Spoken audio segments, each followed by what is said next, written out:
ശിക്ഷയും മനപരിവർത്തനവും തമ്മിലുള്ള ബന്ധം നീതിന്യായ വ്യവസ്ഥയുടെ അടിസ്ഥാന ഘടകമാണ്. ഒരാളെ ശിക്ഷിച്ച് നശിപ്പിക്കുക എന്നതല്ല നീതിപീഠങ്ങളുടെ ലക്ഷ്യം, മറിച്ച് അവരിൽ മനംമാറ്റം ഉണ്ടാക്കി സമൂഹത്തിന് ഉതകുന്ന മനുഷ്യരാക്കി തിരികെ കൊണ്ടുവരിക എന്നതാണ്. ഇത്തരമൊരു കാഴ്ചപ്പാടിനെ അങ്ങേയറ്റം പിന്തുണയ്ക്കുന്ന നിരീക്ഷണമാണ് കഴിഞ്ഞ ദിവസം കേരള ഹൈക്കോടതി നടത്തിയത്.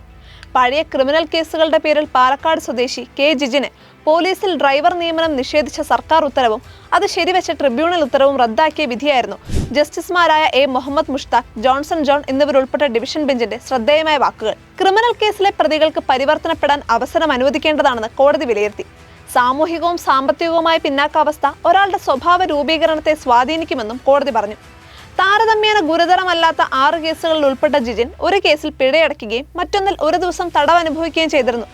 3 കേസിൽ കുറ്റവിമുക്തനായി, 1 കേസ് ഒത്തുതീർപ്പാക്കുകയും ചെയ്തു. ഈ സാഹചര്യത്തിലാണ് ജോലി നിഷേധിക്കുന്നത് നീതി നിഷേധമാണെന്ന് കോടതി ചൂണ്ടിക്കാട്ടിയത്.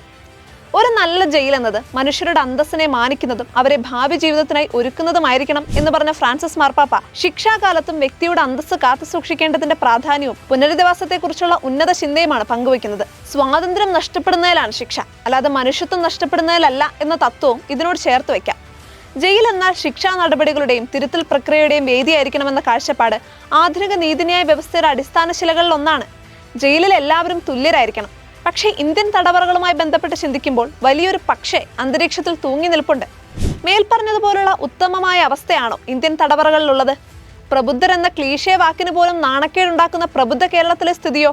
സാധാരണക്കാരന് ഒരു നീതിയും പണവും സ്വാധീനമുള്ളവന് മറ്റൊരു നീതിയും എന്ന ഇരട്ടത്താപ്പല്ലേ നാം കണ്ടുകൊണ്ടിരിക്കുന്നത്? അനിയന്ത്രിതമായ ആനുകൂല്യങ്ങളും സൗകര്യങ്ങളും രാഷ്ട്രീയ സാമ്പത്തിക സ്വാധീനങ്ങളുള്ള കൊടും കുറ്റവാളികൾക്ക് ജയിലുകളിൽ ലഭിക്കുന്നുവെന്നത് ഇപ്പോൾ ഞെട്ടിക്കുന്ന യാഥാർത്ഥ്യമല്ലാതായിരിക്കുന്നു. ഒരു സൂപ്പർ സ്റ്റാർ സിനിമ കാണുന്ന ആവേശത്തോടെ നാം അത്തരം കാര്യങ്ങൾ കേൾക്കുകയും മറക്കുകയും ചെയ്യുന്നു. അതേസമയം നിസ്സാര കുറ്റങ്ങൾക്ക് ശിക്ഷിക്കപ്പെട്ട് ജയിലിലെത്തുന്ന സാധാരണക്കാർ കൊടും കുറ്റകൃത്യങ്ങൾ ചെയ്യാനുള്ള മാനസികാവസ്ഥയുമായാണ് പുറത്തിറങ്ങുന്നത്. ഈ സാഹചര്യത്തെക്കുറിച്ചാണ് ഗബ്രിയേൽ ഗാർസിയ മാർക്കസ് ജയിലുകൾ തിരുത്തൽ സ്ഥാപനങ്ങളായിരിക്കണം, അല്ലാതെ കുറ്റകൃത്യങ്ങളുടെ സർവകലാശാലകളായിരിക്കരുത് എന്ന് പറഞ്ഞത്. നിയമത്തിന് മുന്നിൽ എല്ലാവരും തുല്യരാണെന്ന അടിസ്ഥാന തത്വം നമ്മുടെ ഭരണാധികാരികൾ പലപ്പോഴും മറന്നുപോകുന്നുണ്ട്.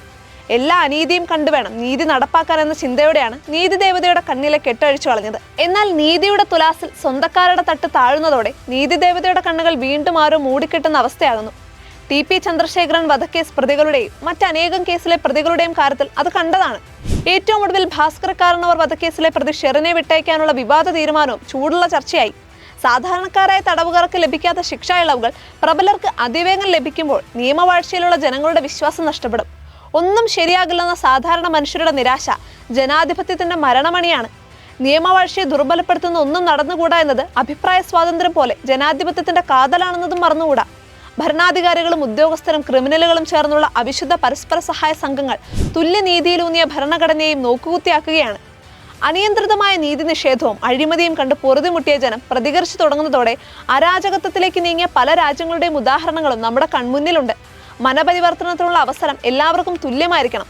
അതുപോലെ ജയിലുകളിലെ സൗകര്യങ്ങളും ശിക്ഷാ ഇളവുകളും നീതിയുടെ അടിസ്ഥാനത്തിൽ യാതൊരു വിവേചനവുമില്ലാതെ നടപ്പിലാക്കണം. രാഷ്ട്രീയമോ പണമോ നീതിന്യായ വ്യവസ്ഥയെ സ്വാധീനിക്കുന്നത് തടയാൻ കർശനമായ നടപടികൾ വേണം.